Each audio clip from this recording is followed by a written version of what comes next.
நம்ம சில விதைச்சிருப்போம். விதைச்சி ஒரு அறுவடை வர்றதுக்கு ஒரு காலம் எடுக்குது. அந்த டைம் வரைக்கும் வெயிட் பண்ணுவோம்.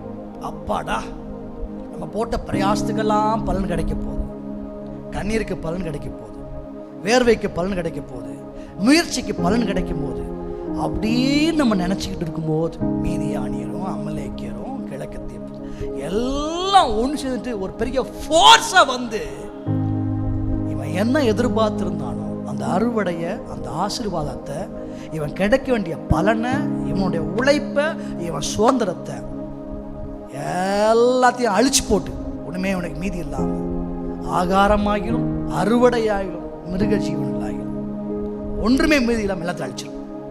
இது ஒரு அமலேக்கிய ஆவி. என்ன பண்ணும்? கர்த்தருடைய பிள்ளைகள் ஆசீர்வாதமா வாழ விடாம அவருடைய ஆசீர்வாதத்தை அழிக்கிற ஆவி. ஒருவேளை இன்றைக்கு காலையில இந்த வார்த்தைகளை கேட்கும் பொழுது இது உங்க குடும்பத்தோட மேட்ச் ஆகி போற மாதிரி இருந்தா இன்றைக்கு காலையில விசுவாசிங்க, இவ்வளவு நாள் என் உழைப்பை அழிக்கும்படி போராடின அந்த சத்ருவை தேவன் இன்றைக்கு முறியடித்து போட வல்லவராக இருக்கிறார். அது எத்தனை என்னுடைய உழைப்பு, என்னுடைய எதிர்பார்ப்பு, நான் பிரயாசப்பட்டு நான் கண்ணீர் வடிச்சது, ரத்தத்தை சிந்துற மாதிரி என் உழைப்பை கொட்டிருக்கிறேன். நியாயப்படி பார்த்தா அது என் குடும்பத்துக்கு சேரணும், நியாயப்படி பார்த்தா என் பிள்ளைங்க அதை அனுபவித்து சந்தோஷமா இருக்கணும். ஏன்னா வசனம் சொல்லுது, உன் கைகளின் பிரயாசத்தை நீ சாப்பிடுவாயின்னு இருக்கு. வாங்குற மாதிரி இருக்கு, வரா மாதிரி இருக்கு, கிடைக்கிற மாதிரி இருக்கு. அப்பா வந்துருச்சு கையில கிடைக்கும் நினைச்சா வர வேண்டிய நேரத்தில் லாஸ். ஒரு ஓட்ட பையில போட்ட மாதிரி வந்த மாதிரி இருக்கு, போன மாதிரி இருக்கு. காரணம் என்ன?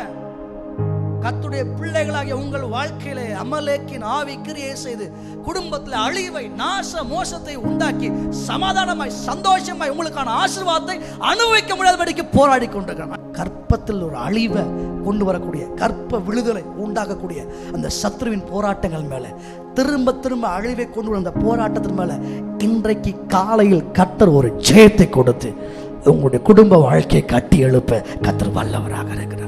தடுத்த அமலேக்கின் ஆவி இப்ப வந்துடும், இப்ப கிடைச்சிடும், இப்ப அனுபவிச்சிடும், இப்ப மாறிடும், என்று மாறும், என்ற துயரம் அப்படின்லாம் காத்து காத்து காத்து டைம் வந்துருச்சு நினைக்கும் பொழுது ஒரு அழிவு வந்துச்சுல, அந்த அழிவு இனி உங்கள் வாழ்க்கையில் வராதபடி இன்று கண்ட எகிப்தியனை இனி காண்பதில்லை என்ற வார்த்தையின்படி அந்த போராட்டங்கள் மேல் கர்த்தர் ஒரு ஜெயத்தை கொடுக்க வல்லவராக இருக்கிறார்.